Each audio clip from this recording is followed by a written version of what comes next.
காஞ்சிபுரம் கச்சபேஸ்வரர் கோவிலில் நடைபெற்ற கும்பாபிஷேகத்தில் லட்சக்கணக்கான பக்தர்கள் கலந்து கொண்டனர். நகரின் மையப்பகுதியில் அமைந்துள்ளது சுந்தராம்பிகை உடனுரை கச்சபேஸ்வரர் கோவிலின் ராஜ கோபுரங்கள், மூலவர் விமானம் மற்றும் பரிவார தெய்வங்களின் கோபுரங்களுக்கு மங்கள மேளவாத்தியங்கள் முழங்க மகா கும்பாபிஷேகம் விமரிசையாக நடைபெற்றது. அப்போது லட்சக்கணக்கான பக்தர்கள் தரிசனம் செய்தனர். கரூர் மாவட்டம் குளித்தலையில் 1200 ஆண்டுகள் பழமையான நீலமேக பெருமாள் திருக்கோவிலில் 21 ஆண்டுகளுக்கு பின்னர் குடமுழுக்கு விழா கோலாகலமாக நடைபெற்றது. முதலாம் பராந்தக சோழனால் பல்லவர் கால கட்டடக்கலையுடன் கட்டப்பட்ட இந்த கோயில் அறநிலையத்துறையின் கட்டுப்பாட்டில் உள்ளது. தொன்மை வாய்ந்த இக்கோயில் புனரமைக்கப்பட்ட நிலையில் வியாழக்கிழமை நடைபெற்ற குடமுழுக்கு விழாவில் குளித்தலை மற்றும் சுற்றுவட்டார பகுதிகளைச் சேர்ந்த பக்தர்கள் திரளாக கலந்து கொண்டு சாமி தரிசனம் செய்தனர். சேலம் மாவட்டம் மேட்டூர் அருகே உள்ள தொட்டில்பட்டி ஸ்ரீ சக்தி காளியம்மன் கோயில் கும்பாபிஷேகத்தை முன்னிட்டு பக்தர்கள் தீர்த்தக்குட ஊர்வலம் நடைபெற்றது. வெள்ளிக்கிழமை கும்பாபிஷேகம் நடைபெற உள்ள நிலையில் பக்தர்கள் தொட்டில்பட்டி காவிரி ஆற்றிலிருந்து தீர்த்தக்குடம் எடுத்து ஊர்வலமாக கோவிலுக்கு சென்றனர்.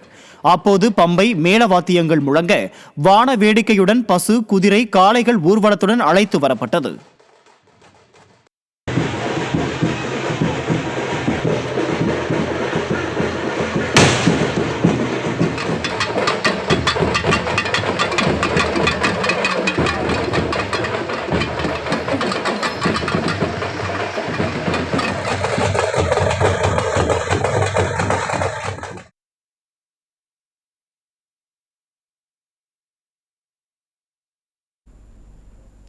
செங்கல்பட்டு மாவட்டம் மாமல்லபுரத்தில் உள்ள அருள்மிகு ஸ்தலசயன பெருமாள் திருக்கோவில் குடமுழுக்கு வெகு விமரிசையாக நடைபெற்றது.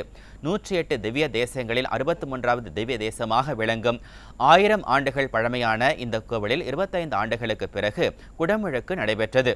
கோவில் கலசங்களுக்கு ஊற்றப்பட்ட புனித நீர் பக்தர்கள் மீது பட்டதும் அவர்கள் கோவிந்தா கோவிந்தா என்று பக்தி கோஷம் எழுப்பினர். ஆயிரக்கணக்கான பக்தர்கள் கும்பாபிஷேகத்தில் பங்கேற்று சுவாமி தரிசனம் செய்தனர். திருப்பூர் மாவட்டம் அவினாசியில் உள்ள கருணாம்பிகை உடனமர் அவினாசி லிங்கேஸ்வரர் கோயில் குடமுழுக்கை முன்னிட்டு பரிவார மூர்த்திகளுக்கு கும்பாபிஷேகம் நடைபெற்றது. கொடிமரம், கனகசபை, பால தண்டாயுதபாணி, 63 நாயன்மார்கள் உள்ளிட்ட பரிவார தெய்வங்களுக்கு நடைபெற்ற கும்பாபிஷேகத்தில் பக்தர்கள் பங்கேற்றனர். இதேபோல நாராசா வீதியில் உள்ள காசி விஸ்வநாதர் கோவிலில் நடைபெற்ற கும்பாபிஷேகத்திலும் பக்தர்கள் கலந்து கொண்டு சாமி தரிசனம் செய்தனர்.